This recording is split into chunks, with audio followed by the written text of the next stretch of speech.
বৃত্তি পাওয়া খুব একটা কঠিন না। প্রতিটি বিশ্ববিদ্যালয়ের আবেদনের ন্যূনতম যোগ্যতা আছে। সব স্কুলেই স্নাতক আবেদনের জন্য উচ্চ মাধ্যমিক, স্নাতকোত্তরের জন্য স্নাতক এবং পিএইচডির জন্য স্নাতকোত্তর ডিগ্রি লাগে। প্রথম কাতারের বিশ্ববিদ্যালয়গুলোর জন্য আইএলটিএস বা এইচএসকে দরকার হয়। তবে কেউ যদি ইংরেজি মাধ্যমে লেখাপড়া করে থাকে তাহলে এমওআই সনদ দিয়ে আবেদন করা যাবে। এবার বলি কোন কোন বিষয়ে বৃত্তি পেতে সাহায্য করে। প্রথমত, একটা ভালো স্টাডি প্ল্যান লেখা খুব জরুরি। সহশিক্ষা কার্যক্রমকে এক্ষেত্রে খুব গুরুত্ব দেওয়া হয়। চীনা ভাষা বা সংস্কৃতির ওপর কোনো কোর্স বা অভিজ্ঞতা থাকলে সংযুক্ত করা যেতে পারে।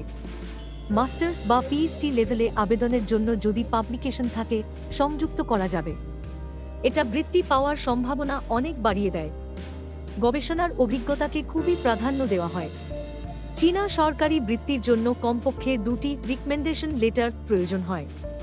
প্রতিটি বিশ্ববিদ্যালয়ে বিষয়ভিত্তিক বৃত্তির কোটা থাকে, তাই পছন্দের বিশ্ববিদ্যালয়ের ওয়েবসাইট থেকে বৃত্তির বিস্তারিত তথ্য সংগ্রহ করা জরুরি। আপনি যদি চীন, অস্ট্রেলিয়া অথবা মালয়েশিয়াতে উচ্চশিক্ষার জন্য যেতে চান তাহলে দক্ষিণবঙ্গের শ্রেষ্ঠ এডুকেশন কনসালটেন্সি ফার্ম ওয়ার্ল্ডএডু রয়েছে আপনার পাশে। তাই আর দেরি না করে এখনই যোগাযোগ করুন স্ক্রিনে দেওয়া নাম্বারটিতে এবং শুরু করুন আপনার স্বপ্নের পথে যাত্রা।